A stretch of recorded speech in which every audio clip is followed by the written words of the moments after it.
한동안 오피스텔이 살짝 꺾였었는데 최근에 네. 또 오피스텔 매매 거래는 어떻습니까? 네. 그 구도심의 그러니까 기존에 이제 구도심은 좀 오피스텔의 공급이 과잉이라 그래가지고 예. 사람들의 발길이 이제 끊어졌다가 최근에 이제 신도시가 조금 뜨면서 그쪽에 이제 오피스텔이 다시 좀 인기를 끌고 있긴 합니다. 아, 다시 조금. 네. 알겠습니다. 저희가 은행하고 비교를 해봐야겠는데, 네. 전국 평균적으로 봤을 때, 네. 우리나라의 오피스텔의 평균 연수익률 몇 %? 정도 볼 수 있습니까? 현재 전국 평균으로 봤을 때는 5.73% 정도가 평균. 한번 보시죠. 이거 네. 갖고 오셨네요. 네, 예. 5.73% 정도가 현재 수익률이 나옵니다. 전보다 좀 낮아진 편입니다. 오피스텔 가격이 올라가면서. 근데 이제 재밌는 사실은 이제 강남이나 우리가 이제 용산처럼 이제 개발이 많이 이루어지는 지역. 예. 가격에 대한 기대가 높은 지역은 수익률이 굉장히 낮습니다. 4%대 수익률이 나오고요. 지방이라든지 서울 외곽 쪽 같은 경우는 6%대 수익률 이상이 나옵니다. 그 차이가 좀 그래도 평균이 나오는 겁니다. 그러니까 이제 전국 오피스텔 수익률도 떨어졌고, 네. 떨어졌는데 은행 예금 금리는 더 떨어졌기 때문에 네, 그렇습니다. 영향을 받고 있다. 네. 대표님 사실 그런데 오피스텔 임대 하시는 분들이 네. 빌려줘서 또 월세를 받는 분들 얘기가 네. 뭐 부대 비용, 뭐 재산세, 네. 또 이런저런 세금이나 뭐 떼고 나면 또 집이 낡아지니까 감가상각까지 네, 네, 따지면 뭐 큰 재미는 없다는 분도 계세요. 어떻게 네. 보십니까? 실제로 그렇지는 않습니다. 왜냐하면 실제로 만약에 그렇게 재미가 없다면은 부동산 가격은 하락을 합니다. 그래서 결국은 재미가 있을 정도의 가격을 맞추기 때문에 이제 그런 건 없고요.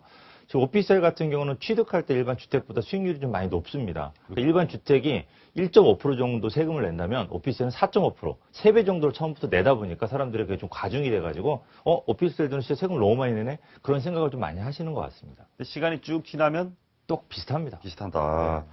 알겠습니다. 시청자분들 중에 연금생활자도 계실 거고 은행에서 이자 받던 분들 굉장히 힘들어졌습니다. 그러면 지역을 한번 좀 말씀 좀 해주십시오. 어떤 지역에 주목해야 되는지. 네, 지금 현재 요즘 많이 각광을 받는 많은 지역입니다. 이제 구도심, 아까도 말씀드렸죠. 구도심에 오피스텔 공급이 많다라는 생각을 많이 하고, 이런 신도시들, 최근에 있는 신도시들이 서울, 마곡지구, 예. 위례 신도시, 그다음에 판교 신도시 이런 신도시들의 아파트들의 프리미엄이 많이 붙었습니다. 그러다 보니까 아파트도 그렇게 상승했으면 오피스텔도 뛰지 않을까라는 생각에 많은 분들이 요즘 신도시 오피스텔 사러 많이들 가고 계십니다.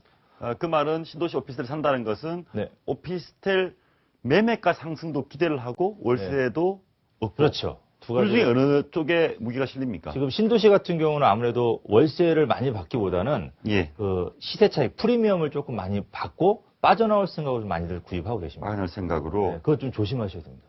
혹시 그러면 친구 따라 강남 간다고 옆집 아주머니가 가니까 따라가서 나도 이렇게 덜컥 분양받아서 낭패를 당할 수도 있습니까? 그러니까 지금 신도시의 오피스텔을 분양받는 분들 대부분 유형이 어떠냐면요. 아파트를 받으러 갑니다.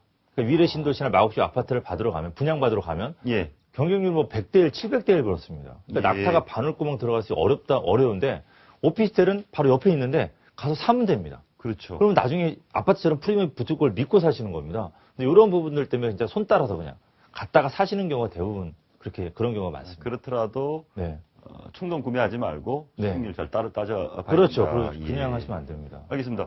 그러면 신도시 오피스텔이 최근 인기다라는 말씀해 주셨는데, 한때 공급 과잉으로 인기가 시들했던 구도심의 오피스텔은 어떻습니까? 일단은 부동산은 소문에 사서 뉴스에 팔라는 얘기가 있습니다. 소문에 사서 뉴스에 팔아라. 근데 이제 구도심의 오피스텔 소문이 난 게 4년 전입니다. 4년 전에 사신 분들은 돈을 벌었죠. 그 다음에 뉴스에 난 게 2년 전입니다. 그러니까 2년 전에 고점이었습니다. 그리고 지금 한 2년 동안 흐르는 동안에 가격이 많이 하락을 했어요.